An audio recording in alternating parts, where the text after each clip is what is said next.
Welcome to Emancipated Studio. Welcome my uncle, Uncle Stu, the old man on the block. Good evening, good evening, good evening. I hope that your new year is starting off right. I hope that your new year is starting off good. And if it's not, then make this day your good day. I just wanted to let you know that, I did speak to a high value nurse who had to make an adjustment because of where he's now located. His internet wasn't working right and he didn't want to have a bad stream. So what we end up doing is just rescheduling him. And you'll see the new rescheduling time. I believe I made it for the 19th, but don't quote me on that. But that will be updated within 24 hours. So he is being rescheduled within a couple of weeks. So we want to Pray for him and his family and his joy that he is having.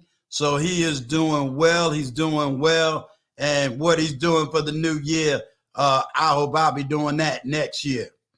The other reason why we're going to have a Q&A session is because one of the things that I said this year is that we're going to be able to listen to one another, and we're going to work together in the vision that needs to be visionary. So this is going to be a way for me to communicate with you, you to communicate with me, and just to be able so that I have real boots on the ground. It's one thing as a content creator to sit here and throw things out at you, but then the things I'm giving you, you may not really be wanting or needing. And as I've always said from the very beginning, this is about me serving you the best way I can, to be able to give you the things you really want or you really need.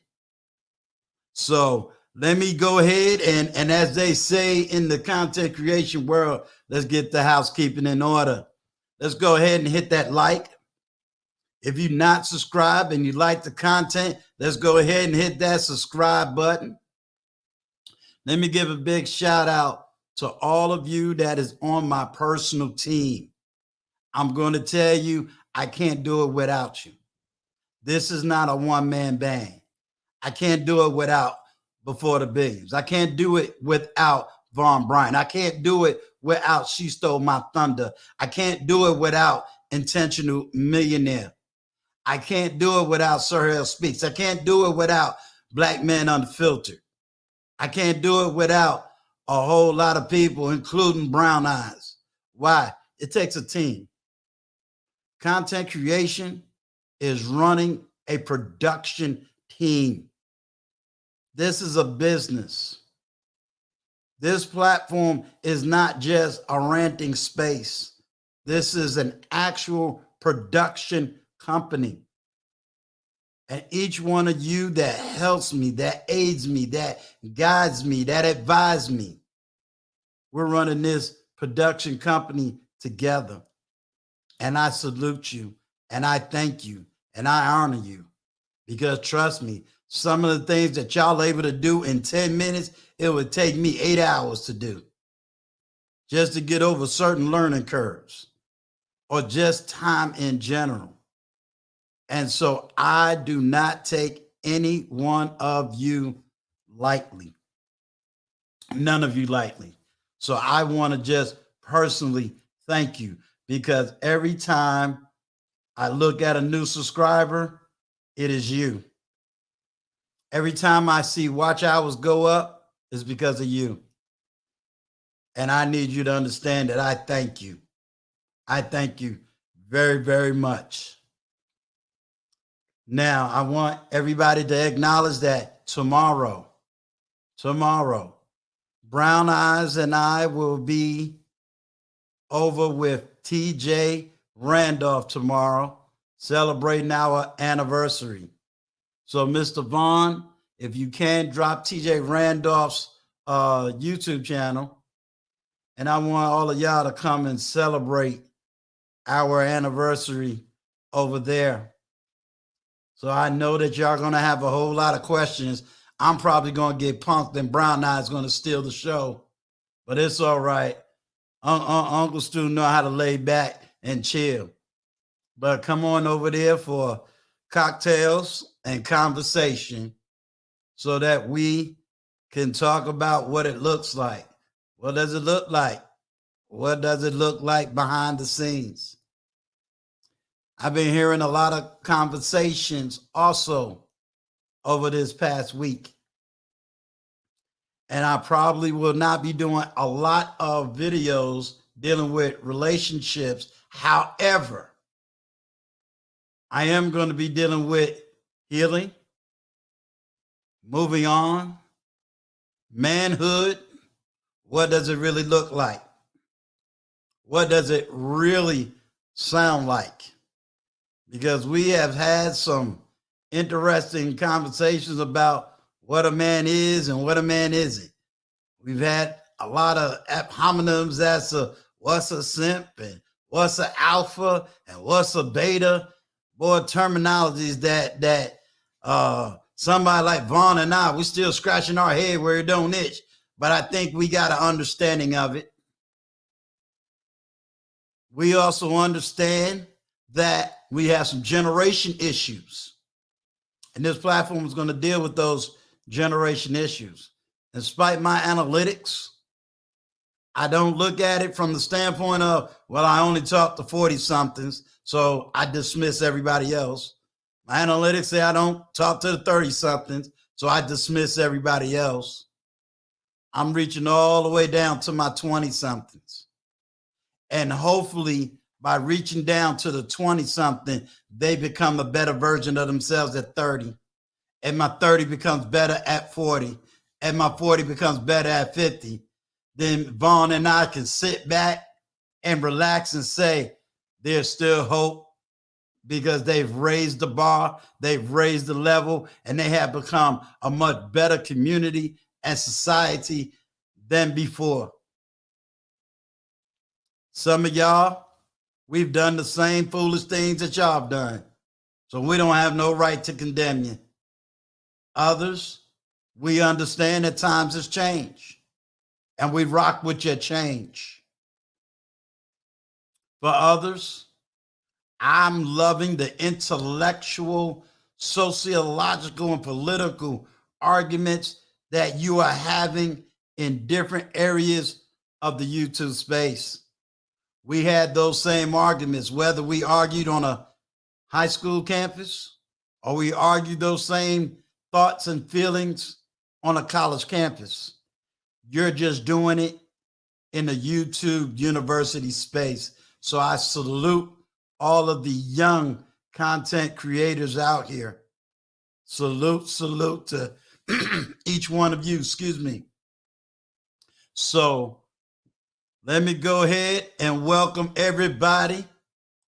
Salute to you, sir. Salute. Uncle Stu still stopping in after my stream, working, researching the young generation of musicians on my channel. Yes, sir. Let's make sure we can get you up here. Tell everybody what you're doing. If you got about 5 minutes, why don't you just come join me? Tell me what you're doing on your platform. Vaughn, let me drop this link real quick.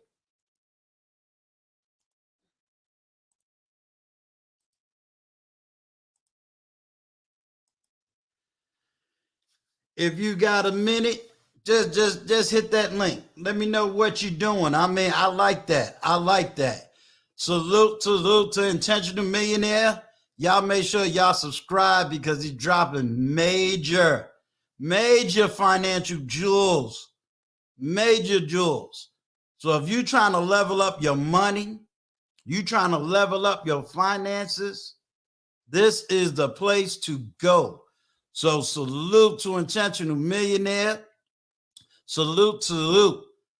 And if you are one of the big brothers in the house, you know, you one of them 6'3", 6'4", got you a little 250, 300 pounds, and you need to be a little styling. Hold on, let me get it over here. Need to be a little fashionable. This is the brother that you need. He's so good that he was selling TLA a watch right on the spot. So you know you gotta watch him. You'll be having $2,000 in your pocket, and next thing you know, he got it. But you at least get you a good looking watch. So salute to you, sir. And then of course, we got the one and only Mr. Vaughn Bryant in the house. Salute to Vaughn. I tell you, that's my brother right there. I love him. And of course, as of tomorrow, y'all gonna be giving it up for Brown Eyes. So y'all come on out and celebrate. And to my one and only, she stole my thunder. Y'all come out and celebrate. Salute to you, sir.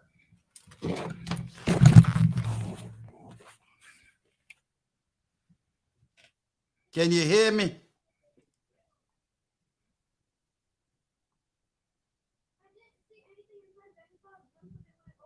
Are you able to hear me? Yes, I can. Just had to reset and reroute to my headphones. How are you doing, Oh, sir? I am doing well. First of all, thank you for subscribing. Thank you for coming over after your live stream. I know how hard that can be when you have a live stream and then you get off and you say, "Oh, well, let me go over here and just at least represent for about 5-10 minutes," and then you ready to go to bed. No, no, I'm in. I think I've heard you tell your age, and I think I've Yes, got you I'm by a few 54. years. Yes, I'm 65. In fact, I'll be 66 in about 4 months.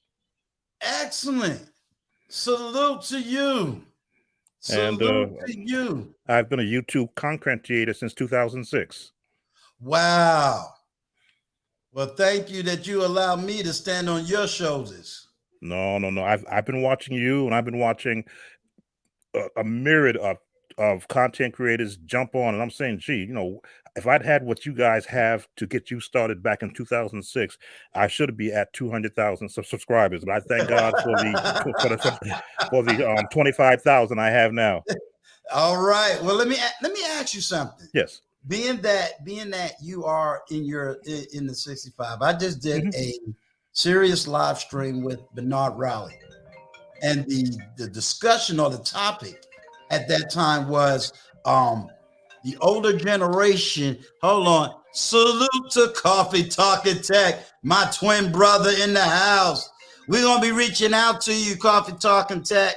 We're doing a big thing for the month of February, and we're going to be asking you and your wife to come and join us in the month of February to talk about husband, wives, and relationships. So I'll either be shooting you an email or hitting you up in your IG. Um, One of the questions that was asked was, has the older generation failed the younger generation?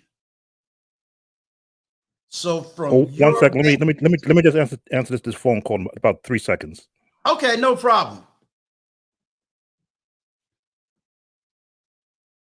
So what's going on? Now, like I said, we're gonna ask this gentleman a question that was asked of me, who is older than myself. Okay, I'm go all, ahead. I'm all set. Okay, you almost set. No, I am. Okay, okay. The Has the question, older generation failed the younger? yes. Uh, Let me speak as a youngster who can remember when he was 5 years old and Okay. began to understand how the older generation interacted with me. So much has changed in the level of respect that we give older people. I was always taught, stay in your place, keep your mouth shut, let me see you. I don't want to hear what you got to say unless you're sick. Watching and of course raising children of my own, I tried to use that same teaching when they were youngsters, and I Mhm. saw the pushback I got, and so I would always try to set myself as the example. I didn't say go look at what they're not doing over there. Look at what I'm doing with you. So I always led with the truth. I think the problem that I've watched with others who are in that 30, 40 age range group who are 20 years my younger, because I'm at Mhm. the end of the actual baby boom. I was born in 56, so I'm at the end Okay. of the baby boomers, is that they weren't told the truth. And when the others got older and saw that they weren't told the truth, they rebelled. That means everything and anything you tell me, I can't believe. There was no Santa Claus with my children. There was your daddy spending his hard money to buy you what you want if you give me good grades. Right. And that's the approach I used. I didn't worry about how everybody else taught their family.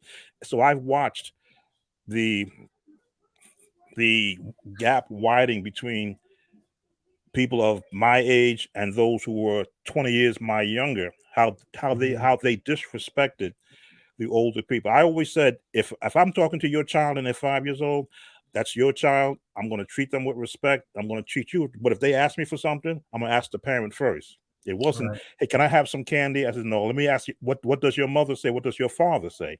Right. So that's the avenue that I've done everything that I've done. I'm going to respect you where you are. And I'm going to respect, if you're under somebody's roof, I'm going to respect the roof you're under, not the fact that you live there. I've watched, and I've even in this YouTube space and in the Facebook space where I am heavily also, I've watched the attitudes where if you say that's red, they're ready to shoot you down. No, that's not red, that's fuchsia. I'm like, okay, okay. It was red. It was red to me, Right. when I was coming up. But now you've got so many terminologies that you want to assign to it. Just give me the truth, like and I always fight with my wife on this. When she drives in my town, they have right turn on red. I told her, well, right turn on red means come to a full stop, check the traffic, and then make your turn. She's Right. driving, she's starting to. I said, stop. What are you saying? I said, you didn't look. Well, it's a red light. I can turn right on red. No, give me to understand what this is. So I've seen where the older generations wants to give the understanding to the younger ones, and they Mhm. just want to go. They don't want to be told that it's slippery out, the roads are Mhm. slick, your tires are slick on the car, or there are other people on the road. They just want to get up and go. So there's always going to be that disconnect. Right. So what I It, do on my it, site is I train church musicians who are in okay. churches to be able to understand you're not playing for yourself. You're playing for the audience that's in front of you. So tailor your music to who's in front of you. Didn't mean to cut you off. Sorry. No, I I often talk love too it. much. No. I love it because you said something that I think okay, being that you're in one generation, I'm the generation behind you that I need to hear so that I know how to pass it along. I love when you said they was lied to. They was lied to. Let me ask you this question. Have you seen a shift, last year, because I'm trying to move and shift the bar, but last year there was a lot of arguments dealing with men, women, men, black women, and that whole shifting in the sense of conversation. And on that same platform, I had to explain to the people that was there for me, there was a shift. Now there's certain arguments that it was the same. We seen the girls that went after the athletes or whatever, etc. But overall, there was a major shift in black men standing up, black men being able to say their standards and stand on their standards without, for me, it would be the first time. I'm going back to 1995 when the Million Man March started. Then we got blown away in 97 when the women's Million March started. And now we got this whole blow up going on now. And so my job is to empower men and try to educate the women that wants to love and care for them. That's where I'm at. I can't fight the wars of the 60s, 70s, because they don't care about that. And they shouldn't, because when I was 20, I didn't want to hear about what was going on in the 60s. You know what I'm saying? So I recognize that. I don't take that as a form of disrespect. But if I had to glean on your wisdom being older than myself, where someone said I look like the nephew sitting next to you now, so I take that as a compliment. Salute the realistic vibes. Just want you to know I got your name out there. So keep doing what you're doing, young lady. So what do you say to that? And first of all, again, thank you for giving me your time. Not a problem. First, let me give a disclaimer out there. I'm probably one of the last of the baby boomers who can proudly stand and say this year will be my 45th wedding anniversary. Salute everybody. Give them a one in the chat. That is awesome. Give them a one in the chat. And I married at 21 years old, and my wife also was 21 years old. So Wow. we weren't old, but we weren't new either. And we Right. did date for 4 years. Okay. So so I watch the spaces when they're talking about what is the confrontation that men are having with women, particularly our black men and our black women. I've watched the changeover. Did I did I live do I live with an actual iron rule over my wife? No, she had the right to get a job. She had the right to go hang with her friends. She had the right. We were both church people. So Mhm. I gave her that freedom that says you can enjoy life. You keep your friends. Um, if there was anything that happened, I didn't know about it. I knew where I was. I knew who I was. I knew that every bill came in the house was my responsibility. So it wasn't no half and half, because that's how I was trained from my father. He ran. I had seven brothers, eight brothers and sisters. Mm. So there was one bill payer, but everyone in the house worked and contributed to the household. I realized today, when you have everybody is an individual, everybody wants to take and nobody wants to give. That's one of the things that I had hoped to be able to spread to young men as I met them, as I raised up, as I got older. That yes, here is the blueprint that I use, and this is how. Again, was it always happy? No, but I understood where my place was. Speak the truth, number one. Stay out of feelings, number two, and apologize if I'm wrong. And I never felt bad. Mm-hmm. Uh, the one and I have no problem sharing this. The Right. one issue that came up in my household that let me know that it's always a matter of compromise when it came down to the first fight about where the money at. No, how come there's no money in this account? Where's the Right. money? My teaching says, all right, don't worry about the money. Create separate accounts. This way, when you need money to go pay for something, you don't have to Mhm. ask where it's at. You know where to go get it. Okay. And anytime that she had a need, meet it. Don't say no, you got your own money because you got your own job. It's like, well, what do you need? Okay, here you go. Right. That's the attitude in which and I still have that attitude now. I don't tell my wife, oh, because you have money coming in, I don't have to after 45 years, you owe me. No, I'm the one that presented you with a ring in front of people down on one knee. An engagement ring says, I would like for you to be my wife. And you agreed, which means I gave my commitment to see to your needs until the Lord says different.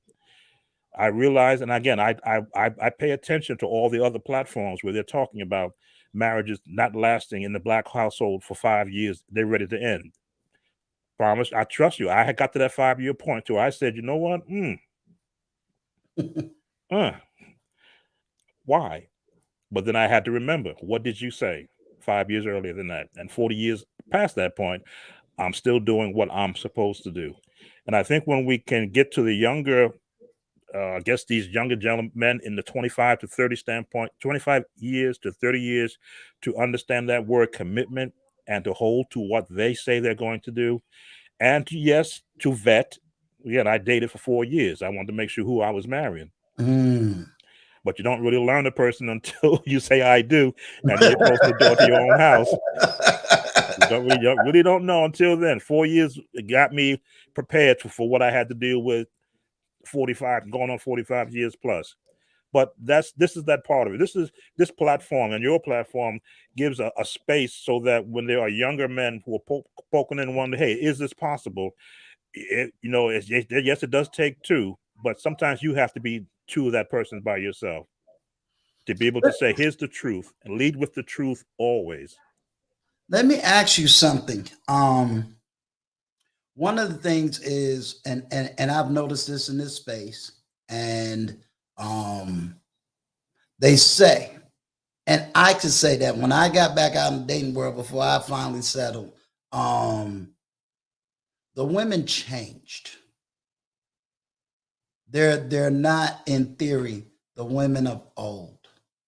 Um, they're not your wife. They're looser. They're faster. They're a lot of different things. How you say E? How do you speak to the 30, 20 something, not the 40s, not me in the 50s? How do you speak to the 30, 20 something that's saying, we now, which is true, average 25, 26, 28-year old is easily can make six figures with no problems. They are running into women that they're defining as not being wife material. They're saying that there is no more mature 21-year-old young ladies out here that's worthy to go through. A lot of women is also arguing, well, back in now I can finally say in your generation, the black men was no good. They was abusive. They ran around having 20 babies all over America, and the women just didn't have the freedom that we got now. I knew I threw a lot at you. I can I'm kind of giving you two different arguments from two different locations. And only you can speak within what you saw. As a youngster of 17, when I first started to date, I had the privilege, and I'll still call it an honor because I was able to finish my term with them, to be hired by the IBM Corporation at 17 years old, right out of high school. I just want you to know the only people that know what IBM is probably me and Vaughn. So Well, we telling our age. These people don't know if I know IBM. before there was an Apple and a Microsoft, who actually the founder of Microsoft came from IBM.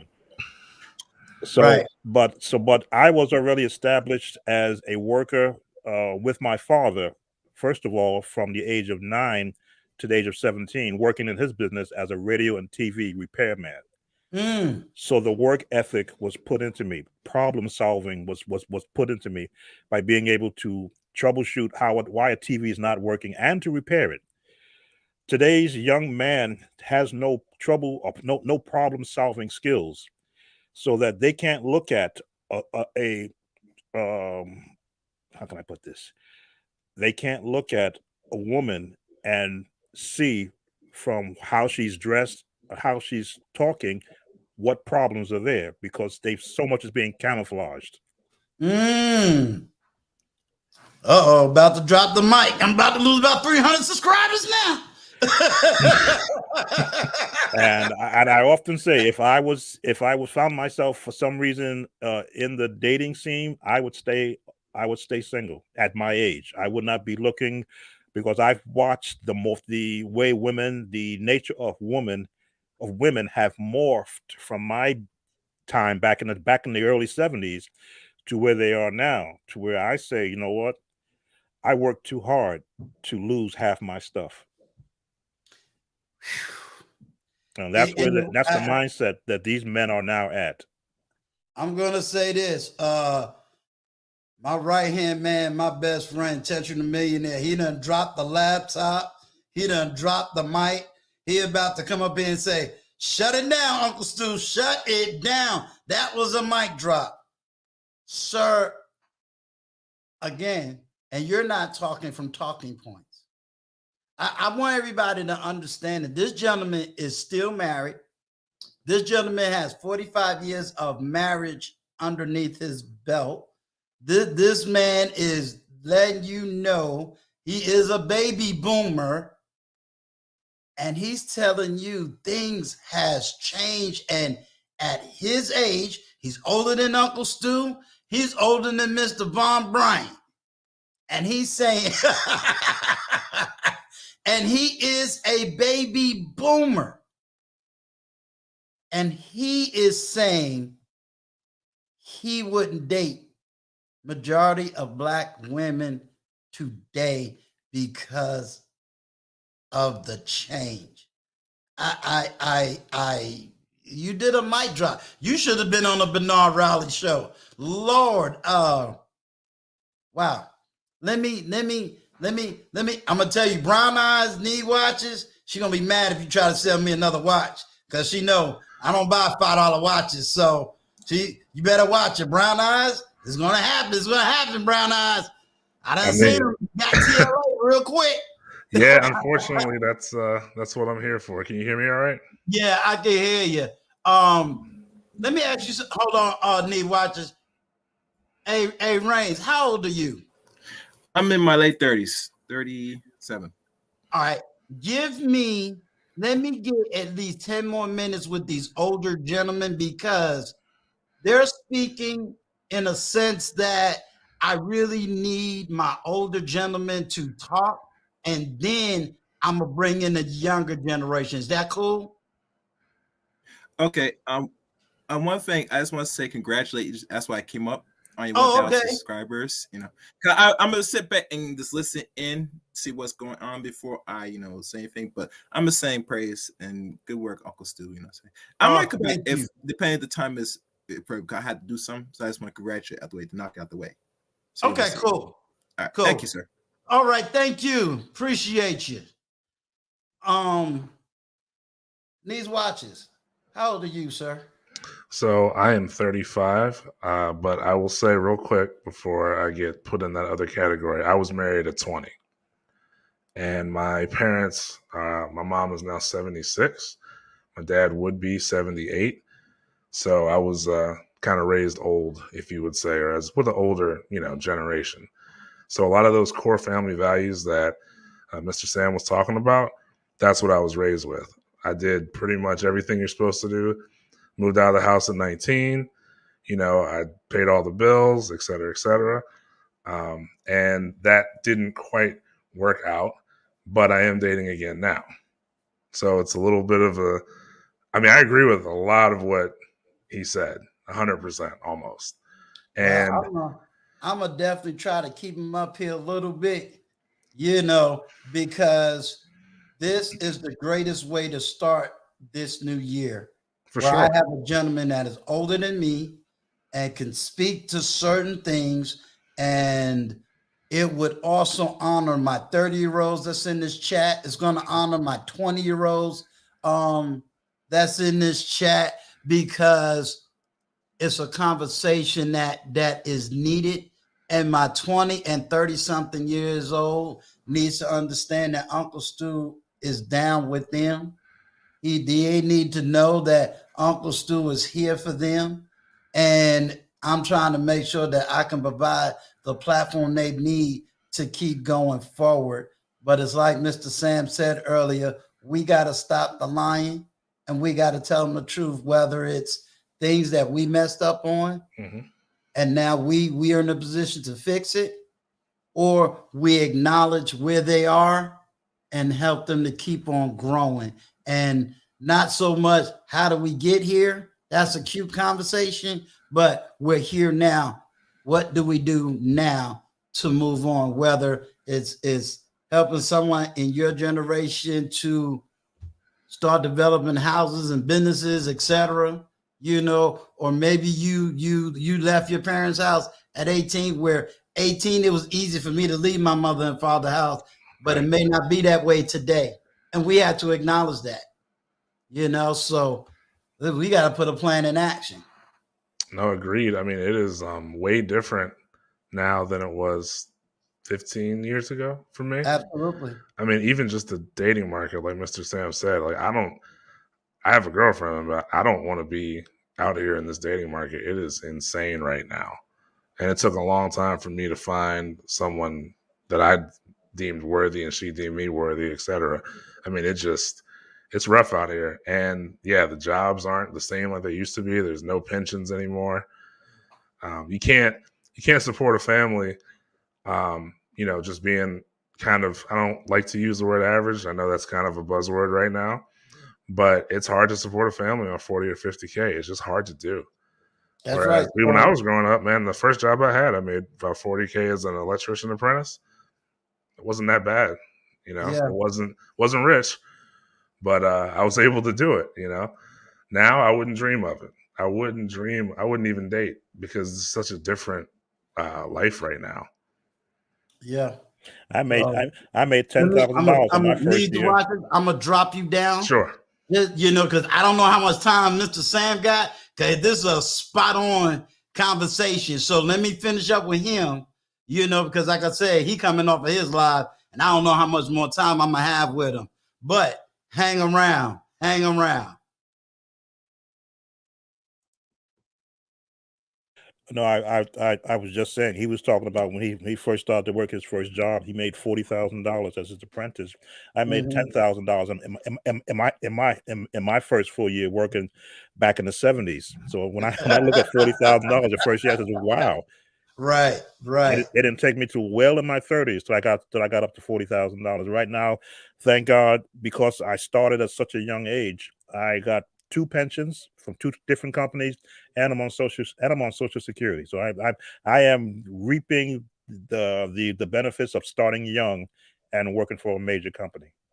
And I'm gonna tell you, those times is over. I don't know. I'm not gonna lie to you. I don't know any company so far where I could say, well, go work for this company. They're gonna be around 20 years from now. I was watching companies getting bought out, sold out, left and right. It almost in the 90s, it almost seemed like every 3-4 years. So those days, in theory, is really gone unless you do 20 years in the military or you're doing, you know, and at one time, Mr. Bond, go ahead and cam up if you want to. Mr. Bond has a question. And you know, my brother right here, born and raised in Philly, got himself together, and now he's my international marketing person. So this brother right here is deep. He's deep. I love him. I'm waiting on this deep debate that he got. Oh Lord, that might have to be that has to be recorded and put in colleges. So he's getting ready to do a deep dive debate. You know, you said earlier that these guys don't know how to fix or anything. How would you tell a young man to vet a woman today? Compared to when and I'm gonna say I'm within your range, you know, but Well, if you lead with the truth, and again, because I watch so many content creators that are talking in this realm, where they say that if women should date with the intent. If they're dating because they want to get married, then don't date a woman unless you intend to get married, and you just put it out there as for truth. I understand that this quote unquote hookup culture is where we'll just have some fun and see where it goes. I didn't do that. Again, I'm always proud to say I only dated once, and that's the woman I married. Did not date anyone else. Did not talk to. Did not lean to. Did not allow anyone else to get any other woman to get my ear, because I always felt, and again, I was naive as a youngster. I believed in love. That if you're going to love someone, then you're not allowing someone else to break that. So everything I did led with the truth, followed by love. I realize love today is it's a nice four-letter word that they use in a lot of love songs back in the 80s, which I didn't pay attention to because I didn't need to go out and, if I'm, what was the song? If you're not with the one you with, love the one you with, and all. No, I didn't gravitate to that knowledge, because I always felt I love the song. It was cheaper to keep her. That one, That's right. that's what I held on to. But looking at it today, if I were to be I'm gonna say a counsel to a younger person, but I think I told one young man who he's probably now 30 years my junior. When he was dating women, I looked at him. I said, you know what? Marry your best friend, someone who will tell you the truth, and you can tell them the truth, and you know that you don't have to question it. And that's what he did. He married his best friend, and they've been married, I think, going on like 15 years now, if I'm not for sure. But that's the only advice that I gave him. If you can find, if possible, a woman who will be honest with you totally, and who honestly wants to be not your partner. Partners, there's an old scripture in the Old Testament. I'm a church musician. There was an old scripture against two brothers. May the Lord watch between me and thee while we're absent one from another.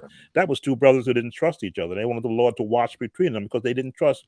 If you can't trust that person, that's not the one you want to go to bed with every night.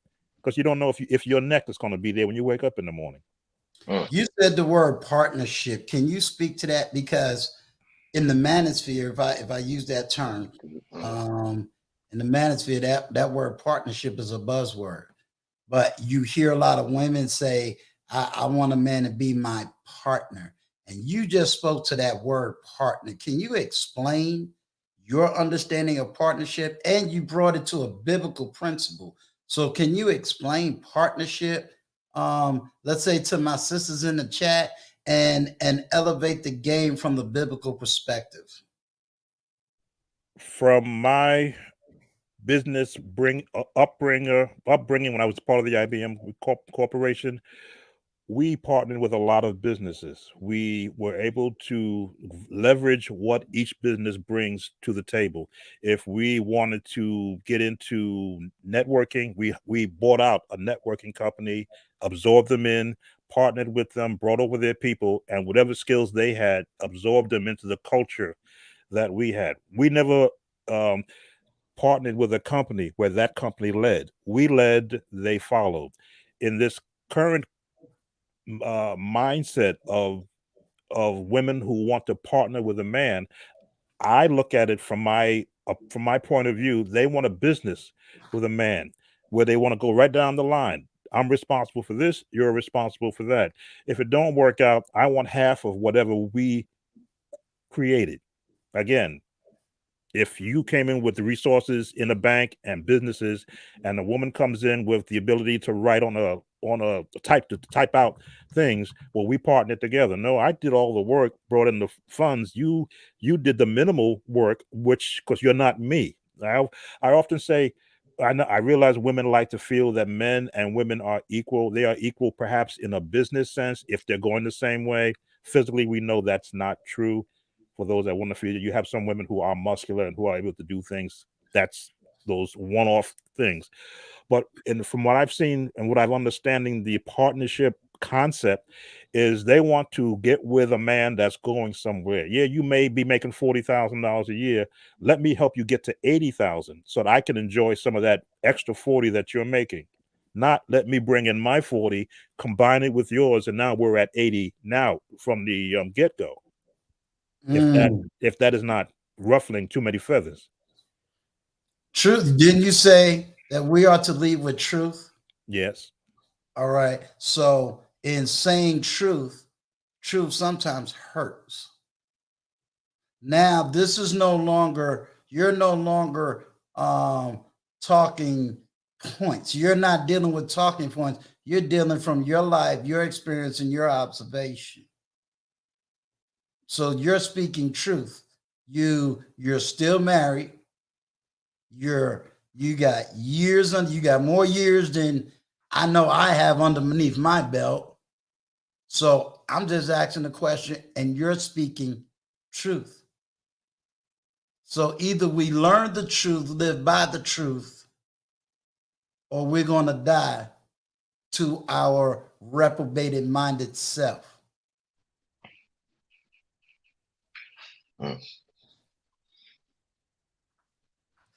Talk to me, Mr. Vaughn. Greetings. I'm just glad for you to allow me to come up for a minute just to ask a quick question to Mr. Tolbert. Glad to see you on the show, sir.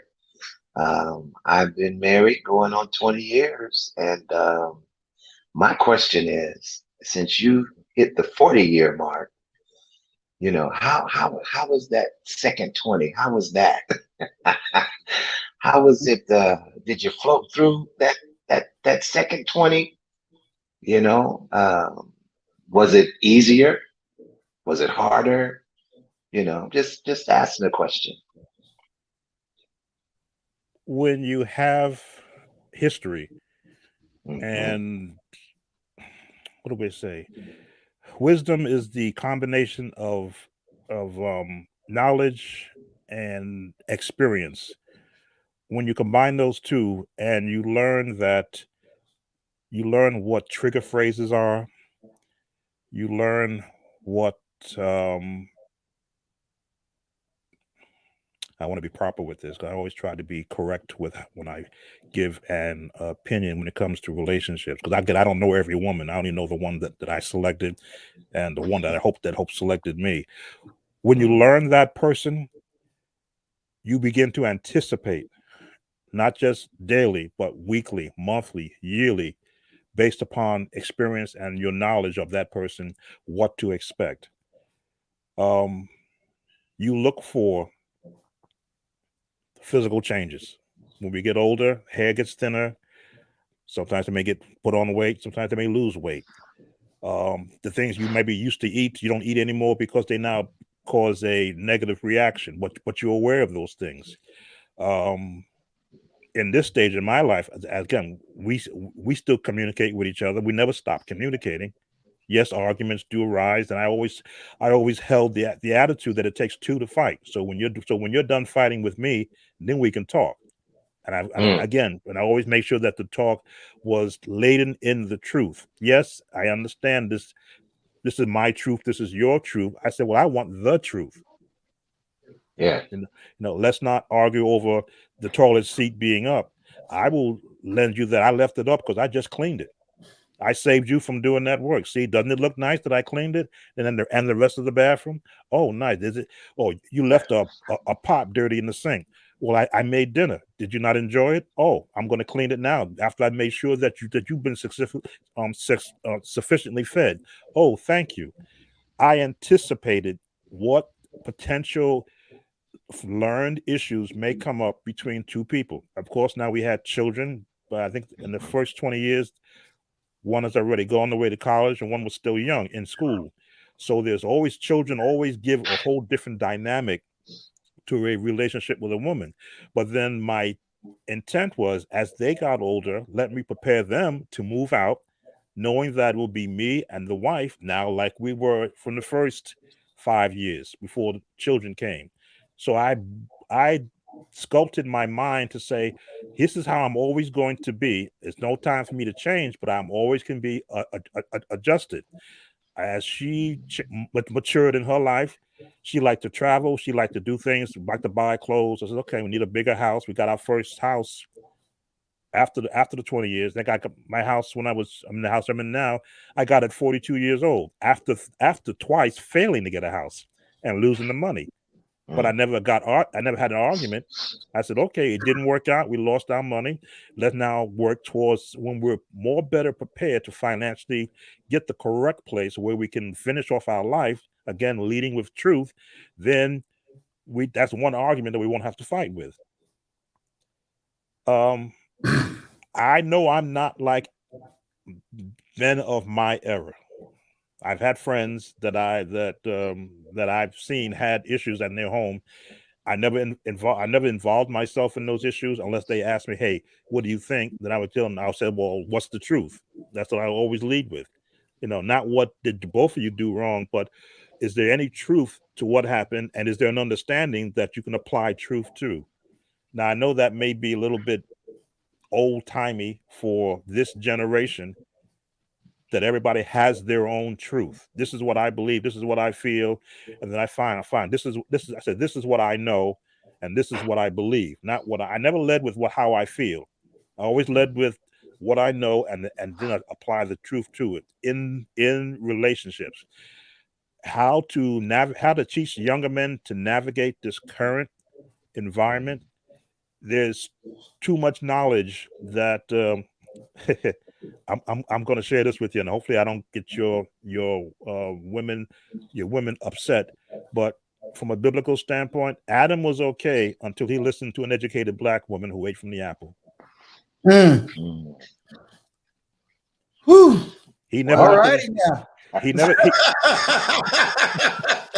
He never ate from the tree. I was hard. He just made me look like a punk, didn't he? She's the one that gave him the apple. He never went to the tree to get it. She gave him the apple. Why? Because he listened to her. Let me ask you. Exactly.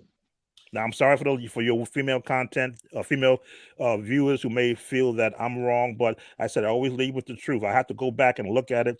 So, as long as I know that I'm standing in who I am, first of all, as a heterosexual man who believes in being a man in season and out of season, speaking the truth, and then showing that truth through learned experiences, and then saying, hey, not that it's my way or the highway, but it's my way because I'm protecting you. That's my job to protect you. When you feel that you don't want me to protect you anymore, you're free to leave.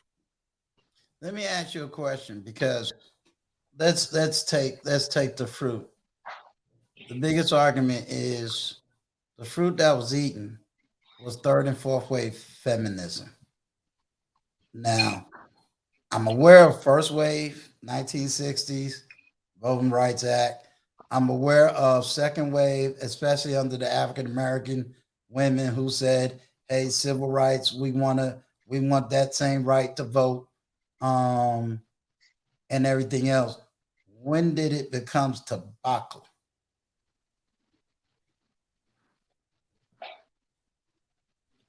From what I've observed over the years.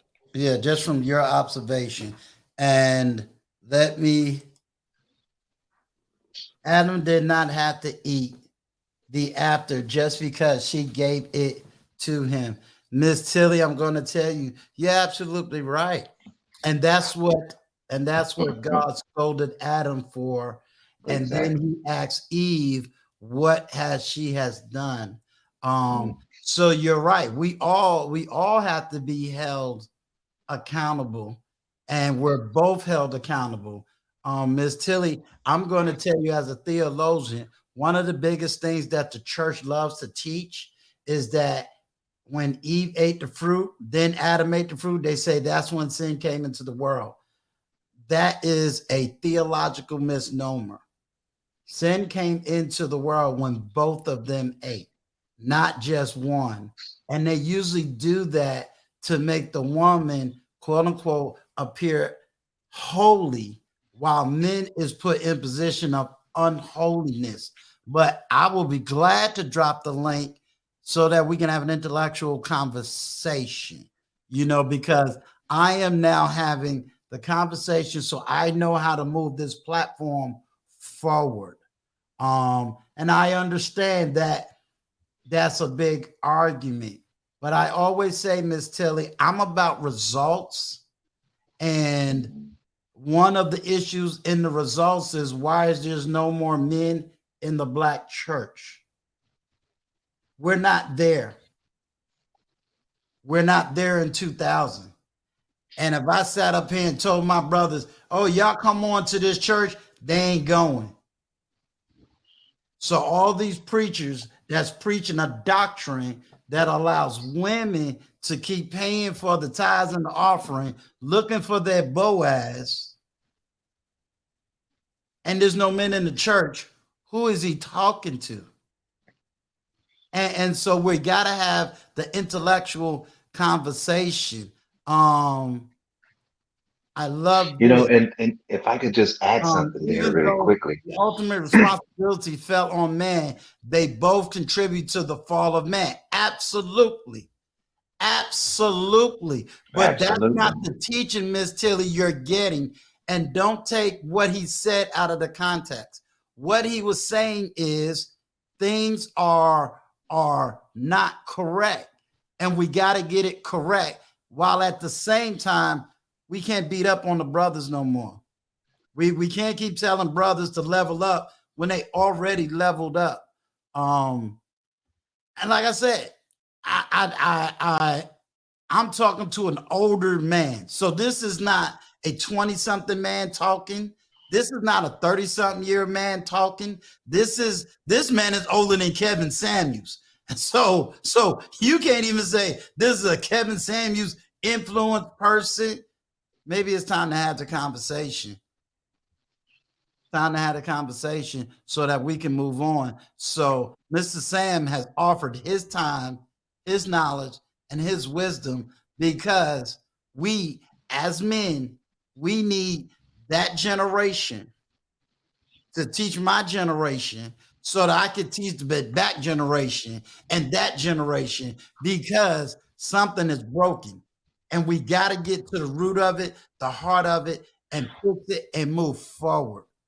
Because you ain't hearing nobody 50 years old today talking about they got They've been married for 30 years. We can't keep doing the same old thing and we keep getting the same result, which is brokenness, heartache, disappointments. We got to come to the mirror and admit something is broken and we got to fix it. We got to fix it. So we can keep arguing about this and that. If it was done right in the 90s, we wouldn't be talking about this in 2000. But I want you to stick around, Miss Tilly. I want you to stick around. I'm sorry, Mr. Sam. I don't know how much more time you have.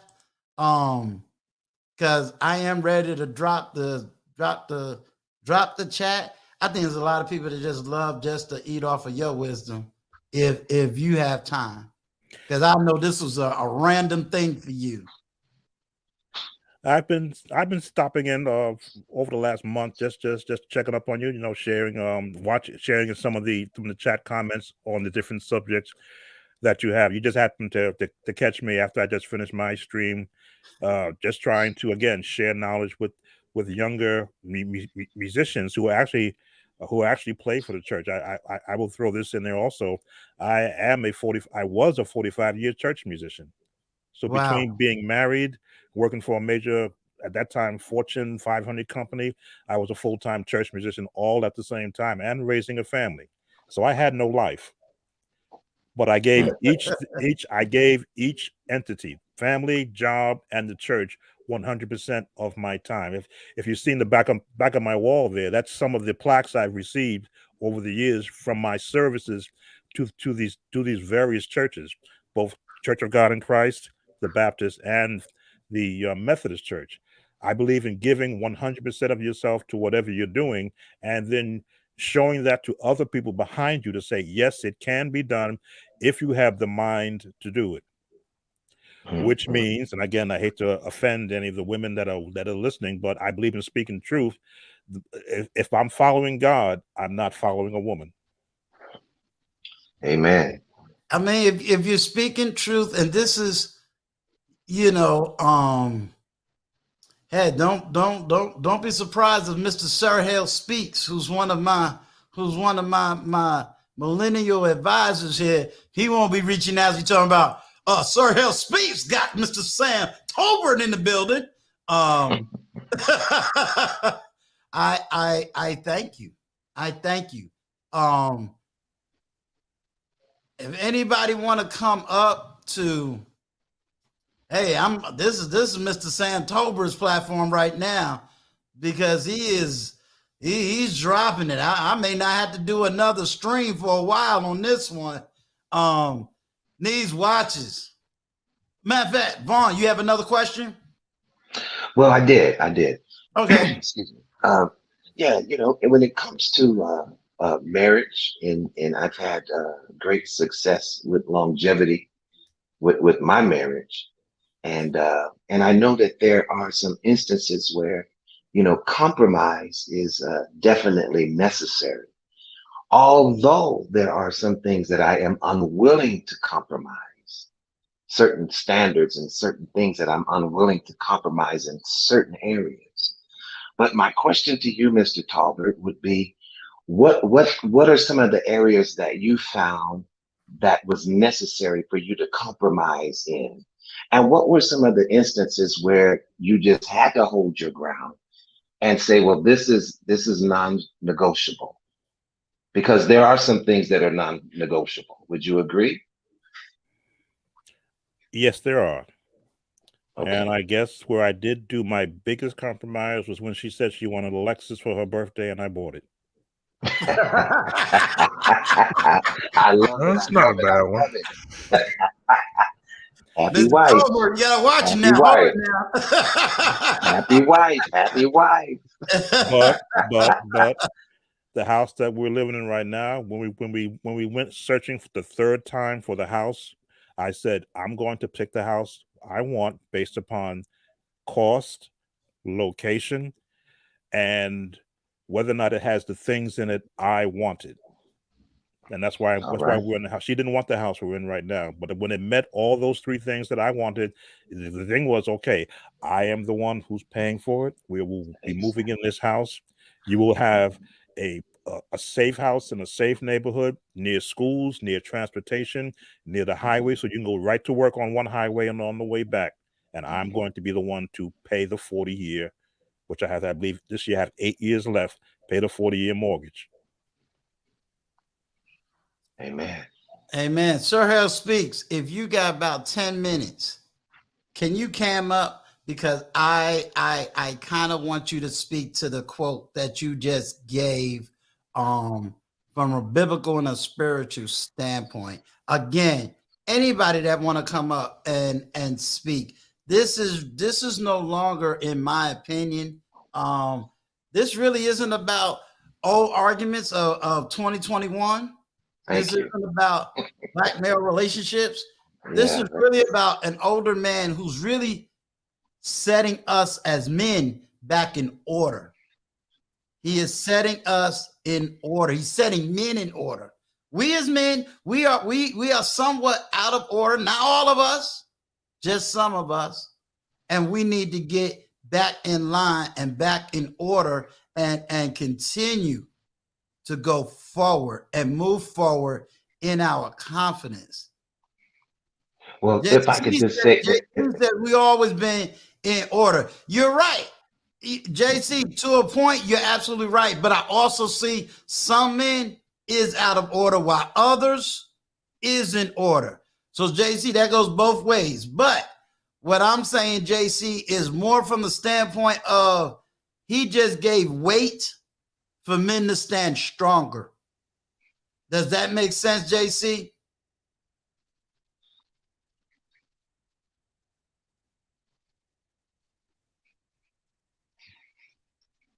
Oh, good night.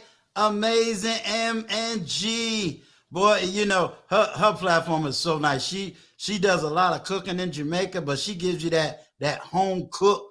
You know, when we talk about that, it ain't one of them sitting at a hotel numbers. It's the old backwoods. Let's get some Cajun cooking. So Uncle Stu, Uncle Stu. Yes, sir. So I really appreciate you having a platform where we're discussing this issue of how can elderly people or the older people relate to the younger people, and how can we be of some type of service to them, some type of help to them according to our experiences. But I do recognize that there is a gap there, and a lot of the younger people don't want to really listen to us because of maybe some misrepresentation that a lot of us have held, you know. But at the same time, you do have those like myself, and I'll be 60 in July, and you know, who have a desire to share wisdom and knowledge, you know, just so that you don't have to fall in the same hole that I fell in or make the same mistake that I made. You know what I'm saying? But a lot of the young people, what I'm finding, I guess it's because of our approach. The way that we are approaching them has become an offense to them. Right. And so what can we do, man, to fix that, you know?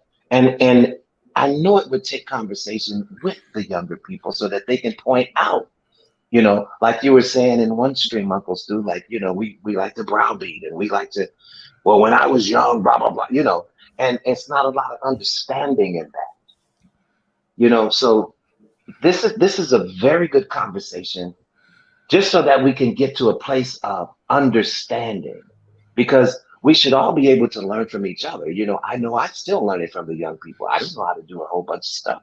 I have to call my 16-year-old in here. Hey, come in here and show me how to do that. You know what I'm saying? So I have to listen to him as well as he needs to kind of listen to me at the same time. This may sound real pessimistic, Mr. Vaughn. I have to say it's no longer on men. I have to say that I am very proud of my 20, 30 somethings. I am so happy for them. They have went far beyond what I could ever imagine. I'm watching 20-year-olds that are millionaires today. I'm watching 20-year-olds that's making 6 figures with ease today.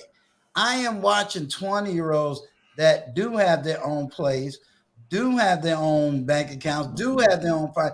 They're talking crypto today.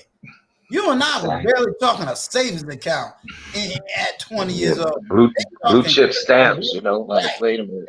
Yeah, for sure. They talking about how to get a passport and go travel all over the world. You and I had to join the military to be thinking about traveling all over the world. You know, so I have to also recognize and give them the praise for Yeah, what they are. They're not the same. And we got and you know, and they're not, but there's so many that are definitely lost, and we see examples of this on a continual basis. How do we reach those? I know the ones that you're speaking of that, excuse me, are you know, millionaires, and those are good examples to even some of their peers. You know, they should even be looking at like you're talking about JB and Before the Billions and different ones. You know what I'm saying? But then there is a select group of them who they're really lost and they need to be reached. You know what I'm saying? I'm gonna So say how do we approach? Yeah. What would be a good method to I'm approach gonna those my young argument people? is this. I don't think we're acknowledging the 80%. I don't think we're Right. acknowledging the good ones. We're not. We're Okay. concentrating on the bad ones. We're not acknowledging the good ones. So Mhm. what motivation do we give? I think Right. it's time to raise up the 80% and put them out front. That's the Okay. problem. Okay. We have Okay. concentrate. In my vision, even being an educator, sometimes we concentrate on the ones that don't want the knowledge so much that we don't recognize the ones that are doing good. We don't recognize them. We're not saluting Before the Billions. We're not saluting Jonathan Barron. We're not saluting the young men. What we're saying is, Nee Watcher, you okay? Let me put you to the side because I'm going to work on this dude over here. Yep.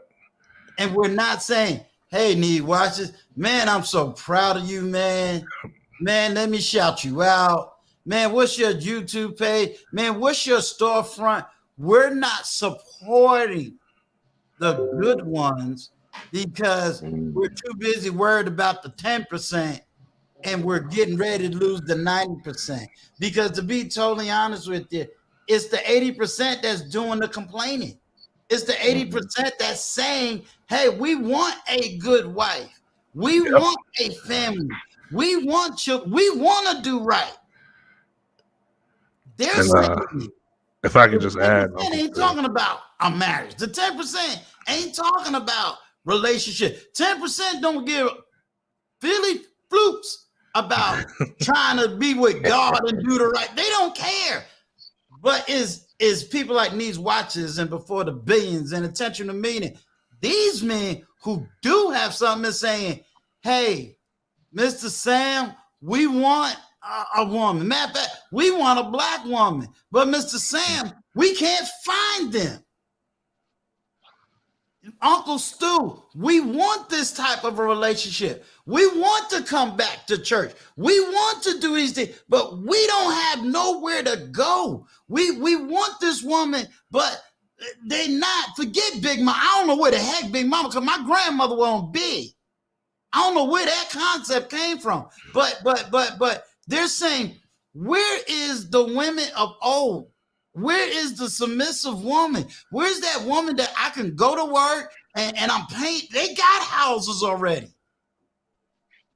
We had to wait till we was 30, 40 to buy a house. These dudes is buying houses at 20 years old. Yeah. Some of them are surgeons too. Some of them are becoming surgeons. And exactly. now they're saying, well, we want these women. And what's happening, at least the way they're talking to me. So when we talk about this gap that we were talking about, and Right. as you mentioned this yourself, and this is the platform that you said you wanted to do so that we could reach the young people. So which young people are you speaking of? Are you speaking of the 80 who are doing well? Is this where we're having a gap between the 80% that are doing well and the elderly people that may have some wisdom or advice? Where is this gap at? That's what I want to know. The gap is that I mean, who is it between? Is it between the 80 or the 10% or the 20%, as you were saying earlier? I would say it's the 80%, because here's Mm. where I'm saying the gap is coming from. My understanding, having boots on the ground, in the sense of boots on the ground, not only on YouTube, but I'm also boots on the ground in my own neighborhood. And what the boots on the ground is saying is they're looking for Sam Tolbert. They're looking for Uncle Stu. They're looking for Von Bryant. And what they're looking for now is, we got all the material stuff. We're now ready to make a shift. We're trying desperately to get relationship, but we're starving out here. So they're looking for us to say, we still got you. We love you. Look, maybe things have changed. So you're not crazy. Yes, we see the change. You're not crazy. So if you can't find it in your neighborhood, you might have to go somewhere else. And we have to be comfortable saying that. When we was growing up, we really didn't have choices. You stayed in your black neighborhood, you dealt with your black women, and you dealt with your black community, period. Now, in the 90s, I don't forget this. In the 90s, black women was going to white men left and right. Mm-hmm. Mm. I'm telling you facts. That's how you was able to get, what's that show? They moving on up to the east side. The Jeffersons. Right. Lenny Kravitz's mother was the perfect example. Oh yeah. Let's be honest. She was married to a white Jew. And when she got that part, they asked her, are you afraid to kiss a white man in front of a camera? And she showed him a picture of her ex-husband. Mm. To say, I got it.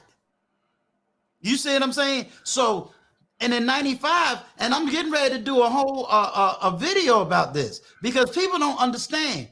What was black men saying in 1995, Million Man March? What was they saying 2 years later in 1997? In 95, we said, we're for the community, we're for the black woman, we're for the black family, we're for the black community. But in 1997, the Million Women March didn't say none of that. We weren't included. We wasn't included. That's a fact. Sir Hale Speaks and I just did a platform with Security Boss. I'm putting the video together, right? Yeah, I saw that. In one part of her argument, I give her 100%. And I talk about all the trauma, right? That's good. But the other part of that same live stream, the men of today is not the men of old. They're not those men. So you can't judge me on what my great-grandfather did. You can't judge me on what the 50-somethings did. They are not the crackheads. They are not, they not them dudes. So why are you bringing in imaginary trauma, imaginary pain, imaginary issues into an unimaginary man? We're blaming, I'm gonna say his whole name. We're blaming Kevin Samuels for teaching high value. But we ain't said a word about the preachers that was preaching that in the 90s, talking about go get them a Boaz. That came from the church. Yep. And they ended up with a broke ass. There you go. There you go. There you go.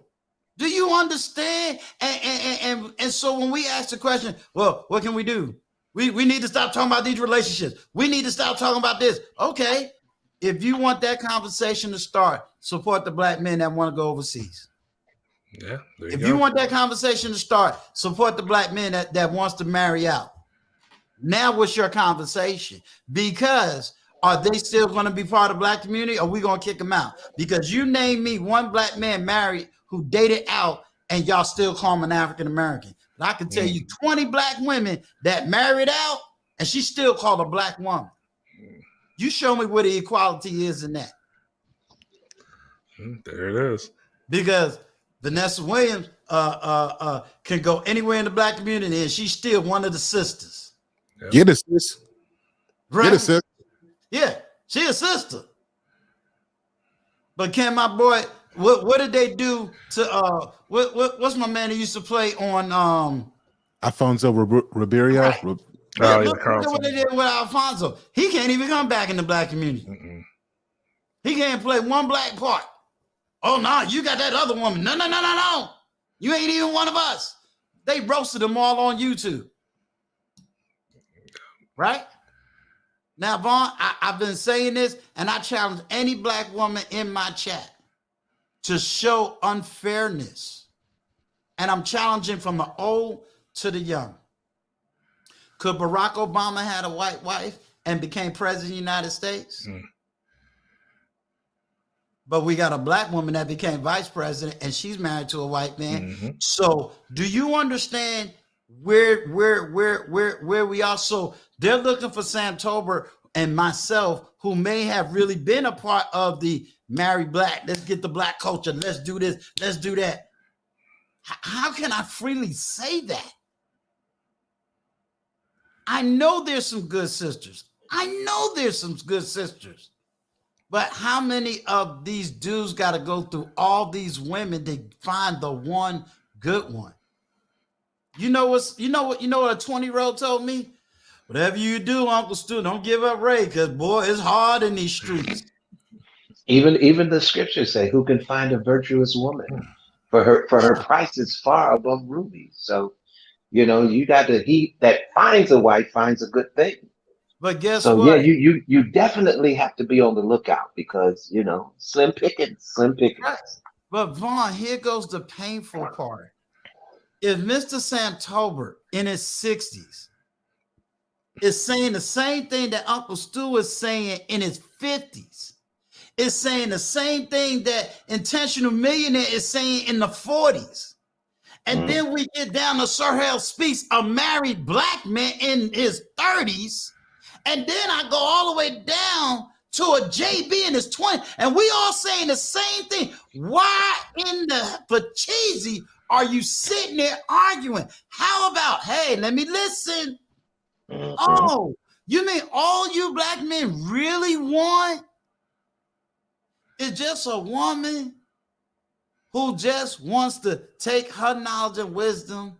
And what did Mr. Sam Tolbert say? If I'm making 50 and you making 50, we making 100. And if you got a business and I know secretarial skills, you just want me to play secretary so I ain't got to go out there and work for somebody. Is that all you looking for? Because let's be honest, a lot of us don't need no woman to cook. We some damn good chefs out here.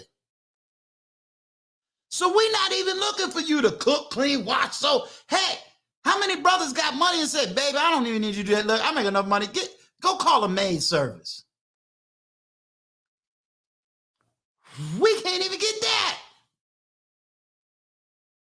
Hey, baby, how about me and you go walk around the block? Let's get a little bit healthy. I want to be this way. Can we go to the gym together? There's a difference between I like my woman thick and got some meat on the bones versus one that can't even climb a flight of stairs. And when the brothers say, well, come on, let's do this together. Let's not even do it apart. Come on, let's walk the beach together. Let's go to the gym together. He gets all kinds of pushback. Then we say, oh, as a woman, take me as I am. Okay. But as a man, will you take me as I am? Nah, you got to make this amount of money. You got to have this about. Now you got a whole list of what you have to be and look like. But she ain't taking you as you are. We listen. What did they tell us in the 90s? They didn't want no broke man. I can pull up all the songs that talk about it. No romance without what? Finance. Right? Ain't that what they told us? They told us they didn't want no scrub. They told us all of that stuff. Girl can't even get no love. Right. Then it was, can you pay my bills? All of it. And now, when they done, quote unquote, leveled up, because we can't even use that word level up no more. Because the brothers done leveled up. And now, you know, Healing Force Wellness, she been running in the chat. Since I think Independent Woman messed stuff up. And when you're saying it, well, how you gonna fix it? I can't even get the preachers to acknowledge it because they're getting paid for it. And when you show them time and time and time and time again, it's like, nah, we don't want to believe it.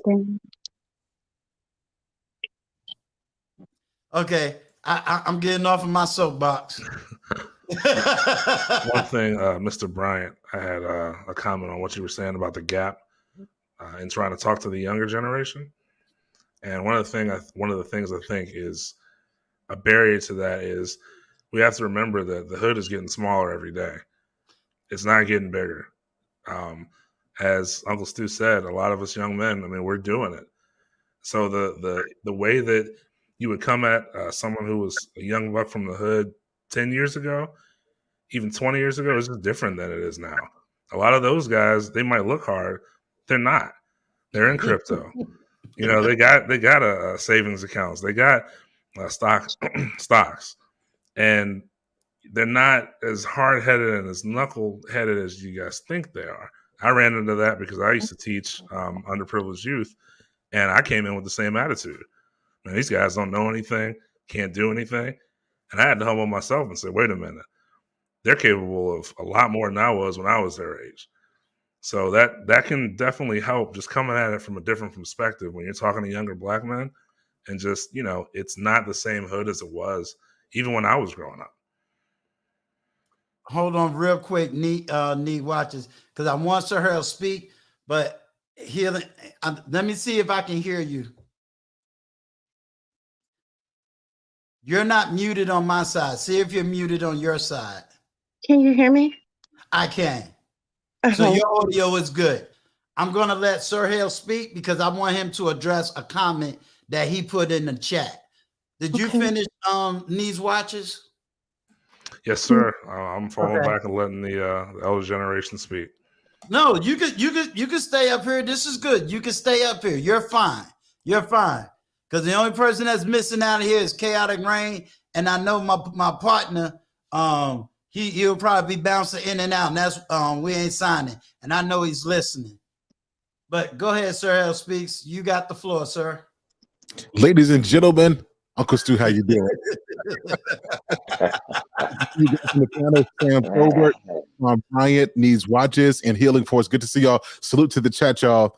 Uncle Stu, are you talking about the comment that I made about the whole story of Adam and Eve? That one? Yes, sir. And I know that we kept going. It's to give. Where is it at? Yes, it's the one that you made about Adam and Eve, and I kind of wanted to come from you versus me, all because I think that right there is where balance needs to be. Because I know the way Mr. Tolbert gave it may have been real hard, but I'm not going to lie to you. I know someone else who loves to give the narrative of Eve ate the fruit, there was no sin. Soon as Adam ate the fruit, there was sin. And that right there is like, well, wait a minute. What happened to the other scriptures that come behind it? Because God convicted both of them equally. It wasn't one over the other. And I think once we start having that tip-top narrative from the foundation, we lose it. Because then it just says, we as men is forever working for salvation, and the women ain't working for nothing. Absolutely. Okay, good. So I will address that. And Uncle Stu, there's a couple different things that stem from that. There's a scripture in the New Testament that talks about, it's as a point of contention where it says, why husbands love your wives, but then it never tells the wives to love their husbands. Right. Like that whole concept stems from this scripture where it assumes that Adam was the only one who sinned, right? It was Adam's fault. And I think what people don't realize about that scripture is that punishment started when sin was complete. In other words, when Eve partook of it, sin wasn't complete because she's not by herself. God doesn't see Eve as Eve. God sees Eve and Adam as one. And so sin hadn't completed until he ate the fruit. When sin was completed, that's when judgment came. And I think that this story speaks to the influence that spouses have on each other, that we can know God, we can be strong, but whether we like it or not, who you marry has influence on you. And so you've got to be careful who you marry, making sure that you're with somebody who protects your spirit walk, who protects your heart, who protects your purpose and your destiny. Otherwise, the person who has that level of access can influence you to do something that takes you completely out of your purpose. So that is one of the pieces of the scripture that I think we forget. And we just say it was Adam's fault. And while it was Adam's fault, he had a co-partner, which is his wife. She gave him of the fruit. And so the responsibility ultimately was on him, but the punishment was on both of them because she assisted him in the wrong way. Remember, Eve was to be Adam's helpmate. And so she was to help him to do right. In this case, she helped Adam to do wrong. And that this is why they both fell. And that's why both of them sinned. This is what I'm going to say. Go ahead. How you normally close it out? That is Sir Hill Speaks.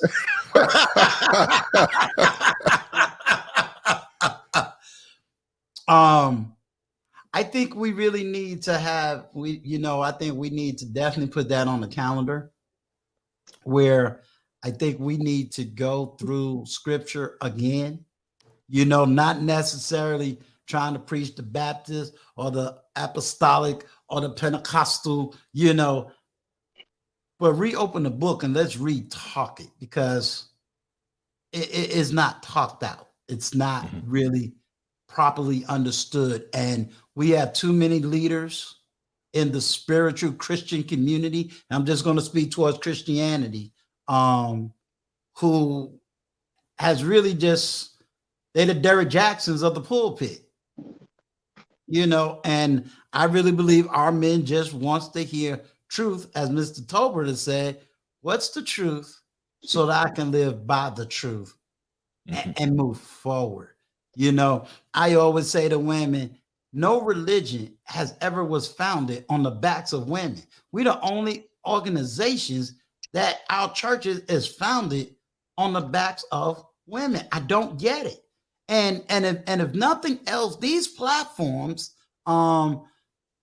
Just Right Music said 1 Timothy 2 and 14. A lot of churches is founded on the backs of women. But I tell anybody, guess what? Why are these platforms being supported by men? So what do you mean you can't get men in the church? They'll support you if you're doing right. This platform, numerically, at least when I look at my analytics, is 70% men. And I always argue, if a man can't lead another man, he's not fit to be a leader. So, Stu, sir, a lot of the preachers want the popularity. They don't want the leadership. Oh, Lord. Oh, see. We're going to have to get a commercial break now. Oh, Lord. Attention, a millionaire said the Derek Jackson of the pulpit. All right. I got a woman in the house and her mic work. Let's see what kind of mic drop we got. Last time I had Jedi Mike and y'all, we just sat here quiet. Hello. Is it How my are turn? you? Yes. Hi, y'all. My name is Shadero. They call me Nurse Fancy for short. So I wrote some things down because everything that y'all said, I have like a counterbalance, I believe. And I'm going to start with Mr. I can't really see, my eyes are bad. Mr. Speaks. You said that with the Bible, Adam and Eve, and you know how Eve, it was mostly her fault for encouraging her husband to do those things. Well, to eat the apple. But if he was the leader and if the wife was submissive, which I'm assuming should have happened at that time, he should have taken hold of his, I guess, of the situation, and he should have said no, and that could have been the end of that. And that's just period. But well, that's all I have to say about that. Then you guys said that. Well, let me go back into the roles. Right. I'll wait. Hold on. Huh? I'm going to address that one. Okay. No one is disagreeing with you on that point. Mm-hmm. That point, you're right. We can say, Adam, why did you do this? Why did you do that? As you're totally right in that aspect. That's that shoulda, coulda, woulda. What we're arguing is the aftermath. And what's usually preached in the aftermath is it's all Adam's fault. And therefore, Adam is the sinful person, which means every man thereafter is the sinner, and that Eve was perfect and still perfect, which I would is agree with that. no, but what I'm saying to you is that's the teaching. And once you start that doctrine that way, then hear the message. Because now, if I'm a woman and I can't be blamed for sinning, that means I can do whatever I want to do in my house because I'm not blamed. So let me show you how that plays out in real life. It's no shame. I have been a victim of domestic violence. You know what the church told me? What did I do to cause that? What did I do to cause that? That's the Adam philosophy.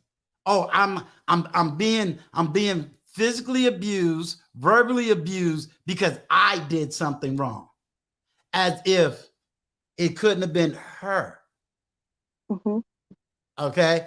If you say that doctrine, then that means if you went home and you slapped your husband, you can legitimately go to, let's say Sir Hale Speaks was that type of preacher. Sir, my husband didn't wash the dishes, so I slapped him. And you would be justified because of this. Oh, he didn't wash the dish. We're going to get on him. Happy wife, happy life. Right. Yeah, you're Yeah, right. that's true. Right. And then here's the third strike. Not only do you have the happy wife, happy life philosophy, but then you get into the worst part of it. Here's another reason why men are leaving the church. If you and I get into an argument, you can go to the pastor and say, Pastor, Uncle Stu didn't want to talk to me last night because he was mad because I was serving you 5 days out the week. I don't know where y'all get these women from. and my sister, I'm going to tell you right now. I don't know them. I'm going to tell you. And you're the rarity. Because I'm going to tell you, this ain't a YouTube thing. This is stuff I experience every day on the street. And when I say street, I ain't talking about Thug Street. I'm talking about real life situations. And these are the conversations they was having in 2021. And we're now moving it forward. But to hear Mr. Sam Tolbert, who's older than me, who's older than Jedi Mike, who's older than Sir Hale Speaks, who's older than Need Watches, who's older than Mr. Vaughn, say certain things, it's like, oh, wait a minute now. Mr. Tolbert is older. Everybody blames Kevin Samuels, or they blame O'Shea, and I'm saying up here saying, wait a minute, we got a man that's over 60. that is saying something that Kay has done said, O'Shea Jackson done said. I'm about to have Obsidian on here on the 10th. And it's like, okay, how do you argue with a 60 over 60-year-old man who's married for 45 years? How do you argue that when he is saying, nah, these men today, nah, I couldn't date a woman today? How do you argue that? How do you push? Go ahead. I'm sorry, I didn't mean to cut you off, but my parents have been married just that long. Everybody in my family has still been married but me. And I think it seems like that the box that you're putting some women in, I just don't find it true for everybody, but some, yeah. But you have to also take accountability for for men, not you. I mean, and I feel like as the world has changed, things have gotten away from the Bible. The timeline is not the same. A long time ago, people used to stay in the house and they used to work out their marriages so families would see how a man and a woman would operate. And if you would go back to the Bible, I mean, women, now you want to do the 50-50, you want to do Dutch. That's cool because I got my own money. I can do that. But back then, the woman was made to have kids and take care of the kids. And a man was to provide and bring the food home. I know when me growing up, my mama, she had a job, but my daddy still paid the bills. My mama, I need clothes, my brother, we grew up with, my mama never had to worry about oil changes, tires, none of that. Grass, nothing, besides what a feminine woman is supposed to do. And you don't have those things now because it's not two-parent homes. So they're not that that's the only reason, but a lot of discipline is lacking. So a lot of men do not know how to act.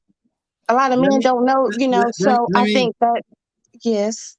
Okay, my question to you is going to be this. You said, and I want to kind of set it up the way you just framed it. So I'm using how you framed it.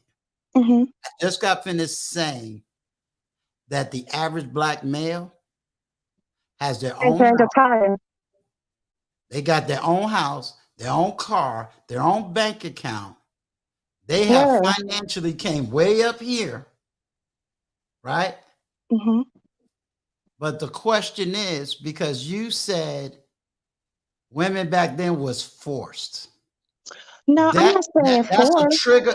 Let me tell you what that says.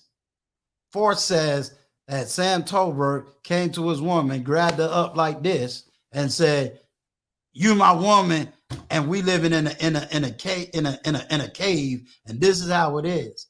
How about the fact that I think if that's what you choose, that's where y'all need to go live, but you need to choose wisely. I feel no, you're fine. I think a woman needs to be submissive to a point. But if this is your husband, if that's going to be the lead, that's where y'all going to go do, because that's what he can afford. And back then, a woman probably didn't mind because all your needs were taken care of. But if I have to come home, I got to go to work, and I still got to do all of this stuff, and you're not doing nothing, then no, you can't be with me. Let me ask you this. That's a trip. I don't think you're hearing what we're saying on this platform. Let me understand it. Okay. I'm going to use Needs Watches. I'm going to use Jedi Mike. I even have at least 2 of them in this chat right now. I got men that can buy a house, buy 2 houses with no problems. They're not asking you to be a cook because they can buy that. And I just said they can cook on their own. All they're asking for is, hey, if I'm running a business, you think you can help me to run this business so that we can level up? Matter of fact, I'm working hard so that you don't have to work. I got guys that got that kind of money. They can easily retire you just like that and put your salary in they won't put it in a bank because see, they're not going to beat me up. Uncle Stu be listening. They're going to put it in an investment so that you're living off the interest. So your principal is still there. Are you still coming in talking about being equal in partnership, or are you What? talking about coming in to help build what they've already developed? Do you want, because I do you, understand what you're saying, yeah, that how guys are ready, and they ready to sit you down so you could just be at home, but that's for a certain type of woman. I at I want to go to work. I okay, don't mind putting our money together. I don't mind. I want to have everything because I got I work for this. So if it was two of us who could do that, then we're gonna have to make it work. So I don't just want to sit at home because I don't want to eat off of someone else. And I understand that might be my husband. Let's keep it in the bank. But I still need my own. Not to say that that's gonna say I'm gonna be doing all this and then I'm not gonna respect what you have to tell me, but still, that's something that I need for me to be happy. Can I? Can I I? don't think that your money or everything that you provide, which I would appreciate it. I'm telling you, I would. Thank you. don't say that. Don't. But How old are you? but Do you mind telling I your still age? want my own. Do you Yes, mind telling ma'am. your age? I'm 41. Okay, I need you to understand something. Hmm.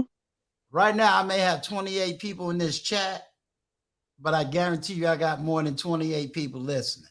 But I tell you for a fact, I know what's on the right-hand side of my chat, and I know who's in my chat. See, your husband could be listening to you. Hmm. And I say I appreciate him. I'm not married yet, but I'm getting married. I appreciate you, honey. I do. I I tell him told all you, the time, I don't. thank you.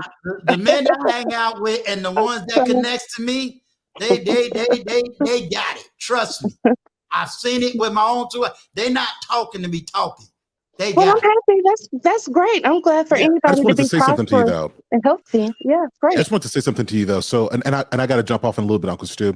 But Okay. like my wife works for me, right? Got a master's degree, smart woman. She works for Hmm. me. She's into crypto, all the good stuff. There's a myth that women think that men want you to just be home and sit around. No man who is productive wants a woman to just be. You want to irritate a man. You want him to lose respect for you. He's going out working, busting his butt, investing, making sure the bills are paid, trying to make sure we're in a good situation.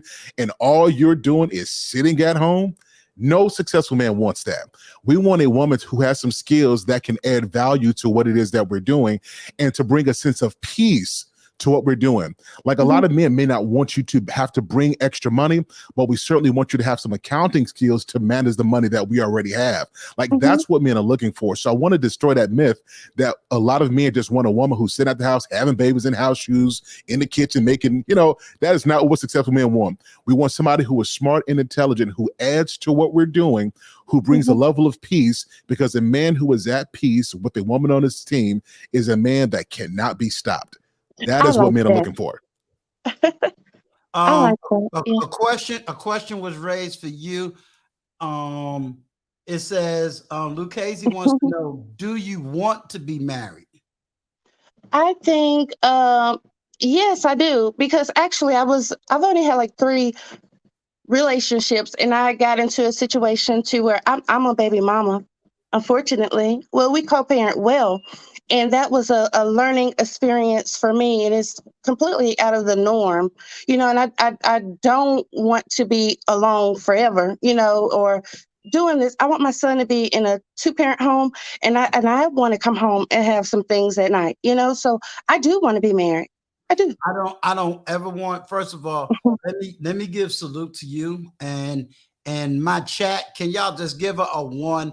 Because first of all, let's give her some love and some support, because a lot of women wouldn't even come up here and have the conversation.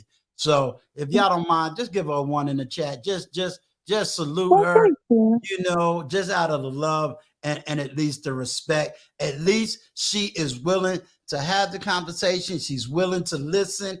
And heck, we don't get that often. So I want to just let you know I salute you and I thank you for at Bless least you. coming up here and willing to say, hey, okay, can you help You're me with this welcome. talking point? Can you help me with what this is being said? So and as far as you having a child, this is something else you said, which is, I have a child, but you said the father is active in your life. Mhm.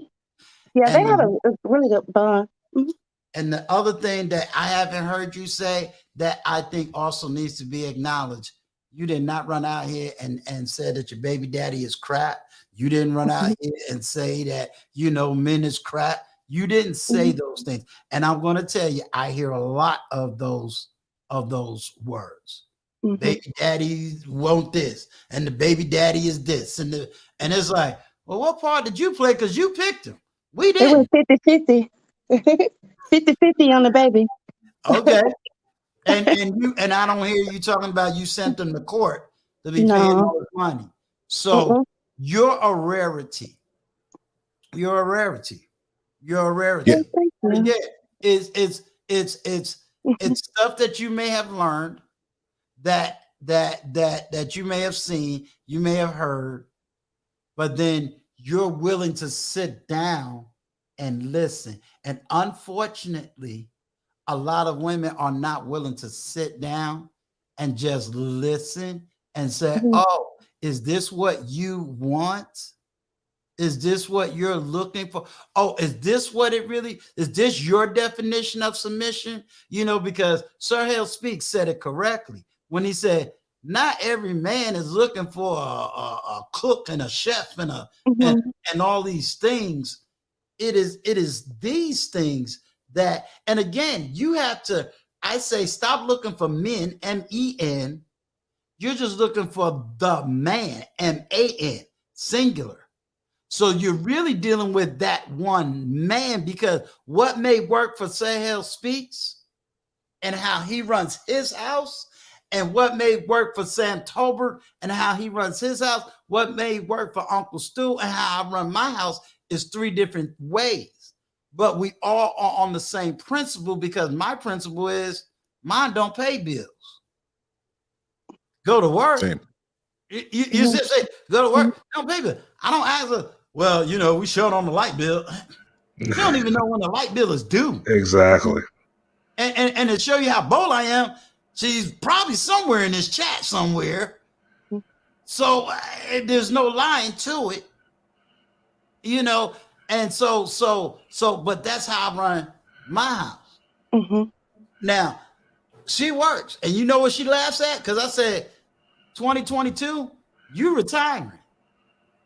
Her nephew already told her, I rock with Uncle Stu. You're gonna have to start taking every other week off because we retiring you. Why? For my attitude is, it's not the insecurity. I'm retiring you because I'm tired of you going to go work for somebody else and come home tired. That's real stuff. It's a struggle. I'm tired of you going to work and you putting in 40 hours for this dude when all I require is maybe 10 to 15 hours.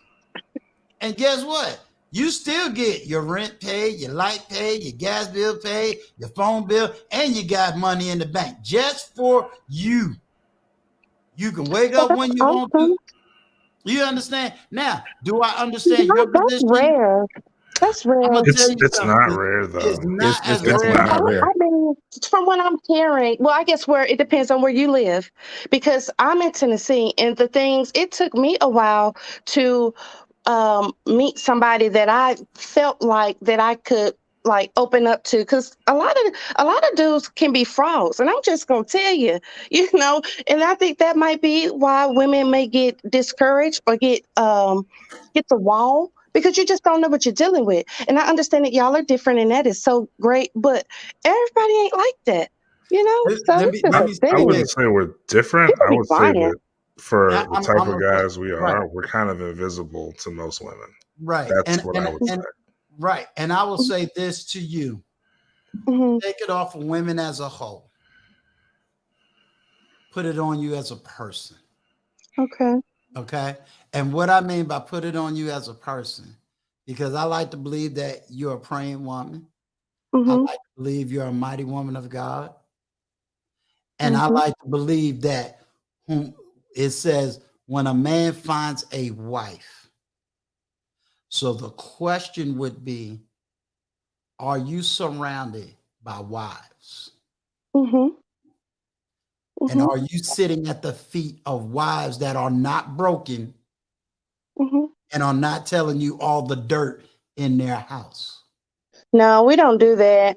Now, sometimes I get some tea, but normally I don't. I don't gossip like that, and I don't have friends that gossip too much. But sometimes you do need an ear or whatever. Nothing to be repeated or to be disrespectful to where that you would know that I knew something. That I would be in your business when I come to your Right. house or got an attitude with you and all that kind of stuff. That's not even going. That kind of person got to get cut off. Well, for me, Right. I'm not having all that. So And no, then I don't do that. and then I'm gonna say, and I'm gonna let everybody else talk because I'm glad that you don't feel like you're being attacked. I'm glad that you have the open ear and Lucchese gave you praise. At least you had Thank the you. encouragement. Thank you. And we can go through 20 different talking points. I'm not going to beat you up with 20 different talking points because at least I'm hoping when this platform closed, you look in the mirror and you say, you know what? At least I can go to Uncle Stu's platform and hear the conversation. At least I get to see these men that I don't see in my own city. And it's like, oh, he really does hang out with 35-year-old millionaires. Oh, he really does hang out with six-figured men. Oh, he really do have conversation with good men. This is where you heard me speak to Vaughn and say, no, I'm trying to bring you to 80% so that you can see they're out here. If I'm always bringing up the dude that's standing on the corner, if I'm always bringing up the dude that don't want to do right, then you have a right to say what you're saying. Well, they're not out here, but now I said it is to empower men. So I'm showing you. So when you go back to work, and people say, ain't no good men out here, say, nah. Say, God showed me some good men. So you know what? I know there is hope because God showed me Sir Hale Speaks. He's married, but he's a good man. He showed me Von Bryant. He's married, but he's a good man. He showed me a Sam Tolbert. He showed me a Needs Watch. And now I got my protege. He's showing me a Jedi Mike. I got plenty of dudes in this chat. So we're showing to you. So that breaks that narrative. So when women come to you and say, ain't no good men, say, no, we just might not be in the right location. But girl, go to this dude's YouTube page named Uncle Stu. I sure am. I'm gonna tell them. Over What's there. the qualifications? What they got to do? What do you want? Uncle Stu, can I just say one thing to sis? What do you need? Let me write it down. Sis, I just want to say, I'm ready. oh, Hiller Force, I just want to say one thing to you. So normally on these platforms, we debate and we go back and forth, but I just want to encourage you. Like, listen, you got a couple things working for you. So let me just encourage you. One of the things, you seem sweet. Keep that. That is working for you. You are inquisitive. And one of the things that men who want to be with the wife, we want to be with somebody who can learn, who don't know everything, who ain't experienced all of life. So you got that working for you. So do that, stay sweet, and keep asking questions. You got something. I think with you, you're probably just going to have to slow down because just from what I gauge from you, you own it. When you're moving, you got stuff going on, right? So you may have to slow down just a little bit because I guarantee you've got some good suitors. Your life is just so busy that probably you don't have the time to dedicate to it, or they are not what you want at this time. So you got a lot of good qualities for you, and I just wanted to shout you out on that. Good meeting you. Thank you. You too. Welcome. I guys see you later, panel. Uncle Stu, love you. Love Mr. you. Sam Tolbert, talk you, Needs Watch, Von Bryant, and my brother Jedi Mike. I'll see you. I'm gonna leave with you actually. Yeah, Yeah. same. I gotta run. I am so sorry, Jedi Mike. Go ahead and say what you got to say. No, it's all good. We'll be in contact soon. Because it's a Q&A. I just want to whenever you have time availability, because I just want to have a question just about the generations thing that we always talk about from my generation and yours. I want to try and probably have an interview you eventually. Talking about that disconnect that we have. That's all. I just want to come up on the platform and share to you. But I just want to say to you, ma'am, I just want to say thank you from a person who's young. I'm only 23 years of young of age, but I just say I encourage you to listen to these discussions, and also I respect your transparency in terms of you sharing this conversation, which some women will not be willing to have. And because we're not trying to have this situation where we're trying to either way humiliate you or trying to find something where we're like, gotcha. And the whole thing is not about being right, ma'am. It's about having discussion, and we want to see, people in our community, especially, reap the benefits of being in relationships and marriage and stuff like that. But I just want to say, I'm gonna hop off. Thank you for sharing, being transparent, ma'am. Thank you. You're welcome. Mm-hmm. Thank you. All right, say I'll the see you same. later. God bless All y'all. right. If anybody else want to come up, you're more than welcome to come up. What do you get? Oh, and you asked a question, but I wanted them to, because I knew they was getting ready to leave. What was the last question that you had asked? What? I asked, what are you guys looking for? I mean, what are the bare bones requirements for the type of woman that you're teaching these guys, or not teaching them, inspiring them to be? What kind of woman do they need? What kind of qualifications? I think every man, if this is where it's probably going to sound like a talking point. I think the most that men are looking for is cooperation. Mm-hmm. We can't use the word submissive because it seems to be this demonic word, which I still am struggling with, but cooperation. Just the fact that in the proper biblical sense is one submits to the other. So for them, for some, it's going to be, can we cooperate and move the ball forward? Because you're going to benefit big time. You connect with the right man, doing the right thing, going the right, you benefit more. You the one who's going to go to work feeling less stressed. Mm-hmm. When you could go to work, and let's say you because you I presume you're a nurse. Mm-hmm. Yeah. Can you imagine going to work, doing your nursing job, and then coming home and really ain't got to do nothing but go to sleep? Yeah. Okay. Actually, I can't imagine it. I mean, that would be great. I mean, I'm working on it, but right. I get what you're saying. Yeah. Can you imagine being able to go to work, and then let's say you are the best of the cook, and being able to say, baby, I had a hard day at work. And he said, don't worry about it. I'll buy us something to eat. Mm-hmm. And you just go by here and pick it up. Isn't that something nice? Isn't it nice when it's time for your 2-week vacation, it's already planned out? That would be awesome. All of that.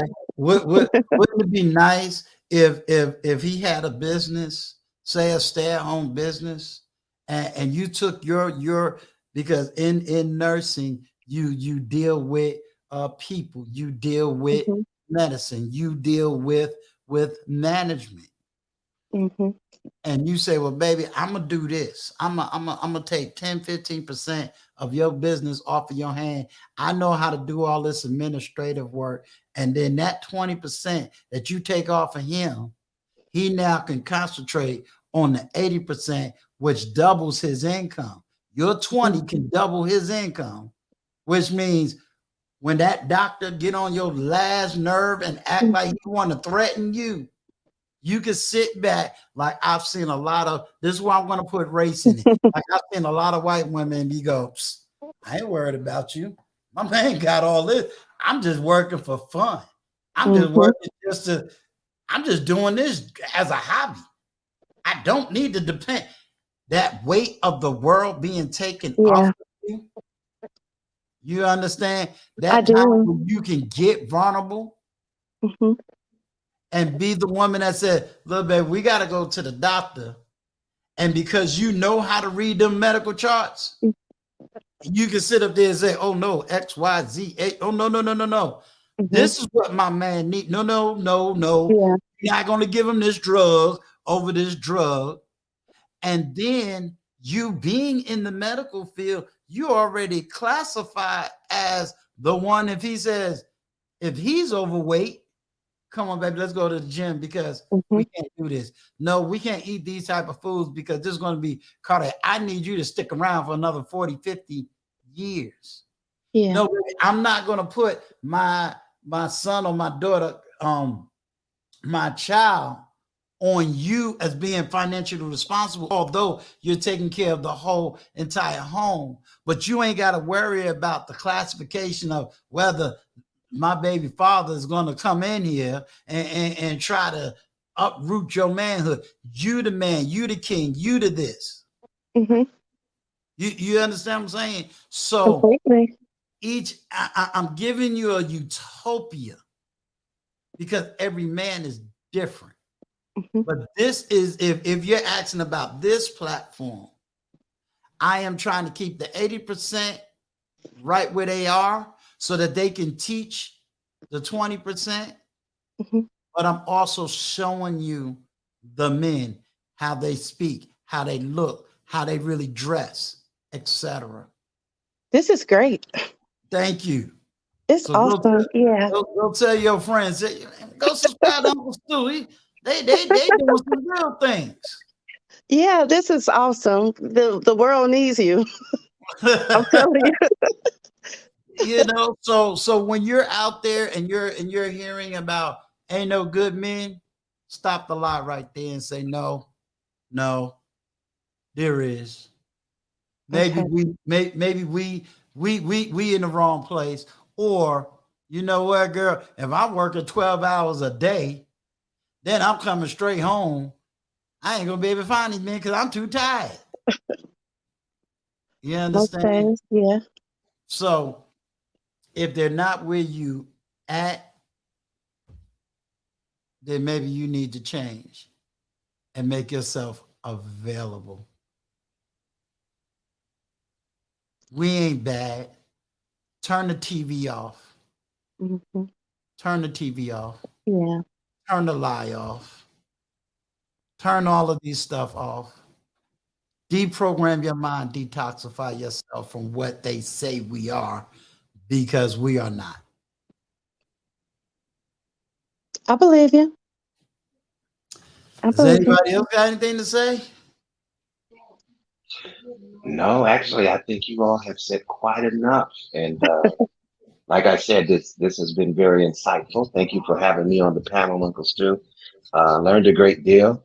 Uh, Brother Sam Tolbert, it's been an honor to be on the panel with you. And I look forward to more situations like this. And a great conversation. And it was nice meeting you, BNM Healing Force. Is that your name? I have two Yes. channels. God bless you. Yeah. Thank you. You too. And certainly, I want to thank Uncle Stu for inviting me in. Although I have always watched, I'm one of those ninja watchers that watch on the side to hear where the conversation's going. I always try to limit how much I talk because I've been a very quiet person my entire life. I've only recently started even doing podcasts where I actually seek communication because I think I've lived long enough now to be able to share something that somebody, even if they repeat one thing that I said, it may help the person who they're actually repeating that to. And being healing force, you're going to be a great woman for a great man. Yes, there Thank are men you. out there that are unworthy. We're here to help bring them up from being unworthy to worthy and then above worthy.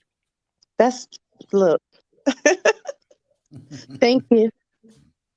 You're Thank you, Uncle very Stu. welcome. You are so welcome. Is there anybody else that want to come up that's in the chat?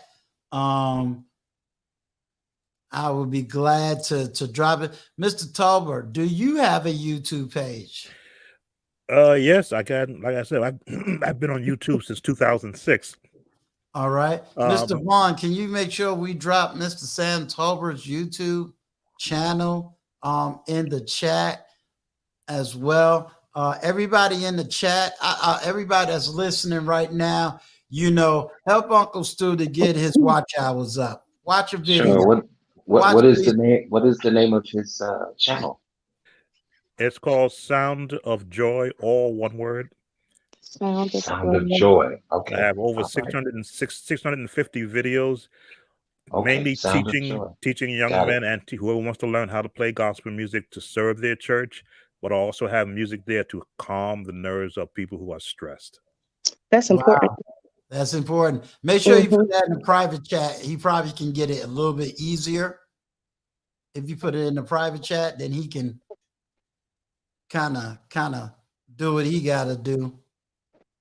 Yeah, everybody in the chat, I need y'all to when this is over, start watching those videos. Look at the videos. Uncle Stu need about 1,000 hours of watch time, so that we can be fully monetized. We made our 1K.